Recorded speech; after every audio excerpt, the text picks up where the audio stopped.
Halo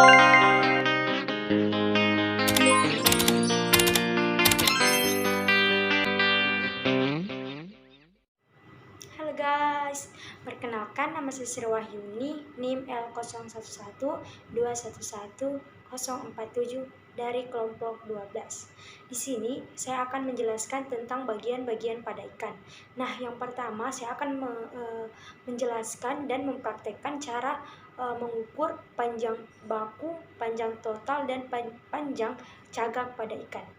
Nah, untuk cara pengukurannya yaitu akan saya lakukan selanjutnya. Yang pertama saya akan mengukur panjang total pada ikan bandeng dengan menggunakan jangka sorong. Yang pertama itu saya akan mengukur terlebih dahulu bagian depan ujung kepala sampai ujung ekor dengan melakukan pengukuran sebanyak 2 kali. Yang pertama itu 155 mm dan yang kedua itu 155 mm, jadi totalnya yaitu 310 mm. Dan yang kedua itu saya akan mengukur panjang baku pada ikan dimulai dari bagian depan kepala sampai pangkal ekor, dimana saya juga akan melakukan pengukuran sebanyak 2 kali. Dan yang pertama yaitu 155 mm dan yang kedua itu 120 mm. Jadi totalnya yaitu 275 mm. Dan yang ketiga itu saya akan mengukur panjang cagak pada ikan dengan melakukan sebanyak 2 kali pengukuran. Yang pertama itu 155 mm dan yang kedua itu 130 mm, jadi totalnya yaitu 185 mm. Itulah dari hasil pengukuran saya. Nah, yang kedua, saya akan menjelaskan tentang sisik pada ikan, sirip pada ikan, dan apa itu finlet, apa itu squid, dan apa itu gill. Yang pertama, saya akan membahas tentang sisik. Sisik pada ikan terbagi menjadi 5. Yang pertama yaitu kosmoid, plakoid, ganoid, chiloid, dan setenoid. Dan adapun sirip pada ikan dibagi menjadi 2, yaitu sirip berpasangan dan sirip tidak berpasangan. Sirip berpasangan terbagi menjadi 2. Yang pertama yaitu sirip dada atau biasa disebut dengan pinnae pectoralis, dan sirip perut biasa disebut pinnae abdominalis. Sedangkan sirip yang tidak berpasangan itu terbagi menjadi 5. Yang pertama itu sirip punggung atau biasa disebut pinna dorsalis. Yang kedua itu sirip dubur atau biasa disebut pinna analis, dan sirip ekor yang biasa disebut dengan pinna caudalis. Dan di sini saya akan membahas tentang pengertian finlet, squid, dan gill.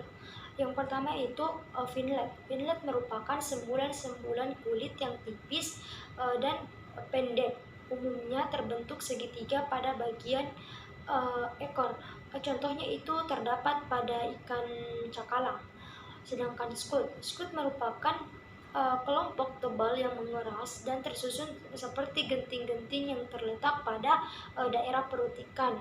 Sedangkan untuk gill itu merupakan rigi-rigi pada bagian tengah yang terdapat pada puncak yang meruncing dan ditemukan pada bagian ekor pada ikan. Yang ketiga, saya akan membahas tentang pengertian integumen dan fungsi lendir pada ikan.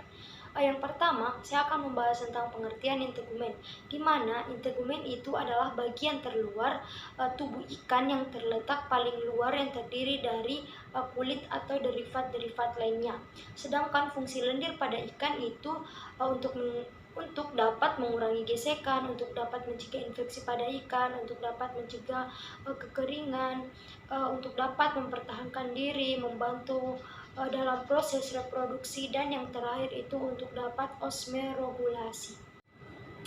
Yang keempat, saya akan membedah ikan bandeng atau biasa disebut dengan canos-canos dan menunjukkan bagian-bagian tubuh yang terdapat pada ikan bandeng atau biasa disebut dengan candas-candas. Dan untuk selanjutnya silakan pembedahannya itu silakan dinonton di video selanjutnya. Di sini saya akan melakukan pembedahan pada ikan untuk dapat mengetahui organ-organ yang terdapat pada ikan bandeng.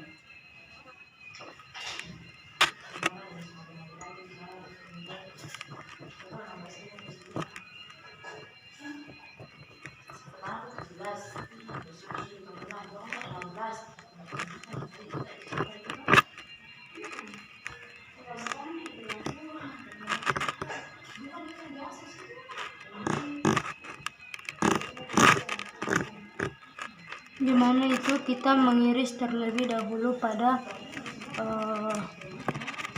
daging pada ikan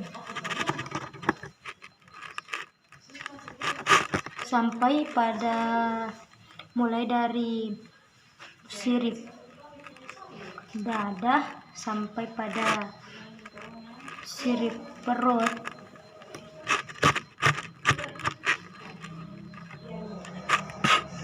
Tebal ya guys ya.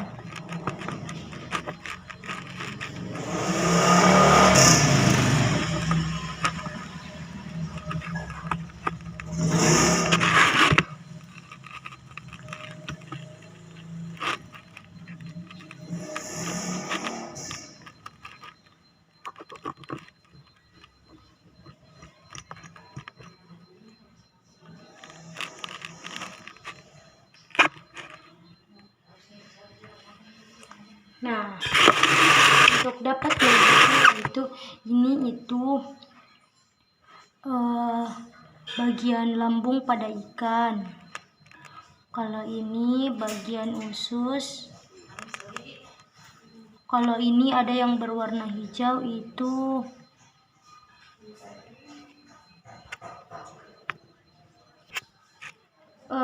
kalau yang warna hijau itu empedu. Kalau bagian jantungnya itu ini. Kalau yang berwarna kemerah-merahan itu hati.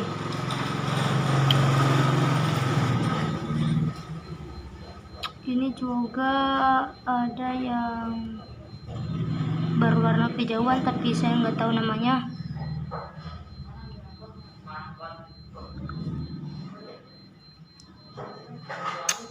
Mungkin itu saja yang bisa saya jelaskan tentang pembedahan pada ikan. Sekian dan terima kasih. Yang kelima, saya akan menjelaskan tentang panjang usus pada hewan herbivora dan karnivora, di mana hewan herbivora itu memiliki usus yang lebih panjang dari ukuran tubuhnya, sedangkan untuk karnivora itu memiliki usus yang relatif lebih pendek dari ukuran tubuhnya. Sekian dari pemaparan materi saya. Akhir kata, saya ucapkan terima kasih. Assalamualaikum warahmatullahi wabarakatuh. See you next time guys. Silahkan menonton. Rawr.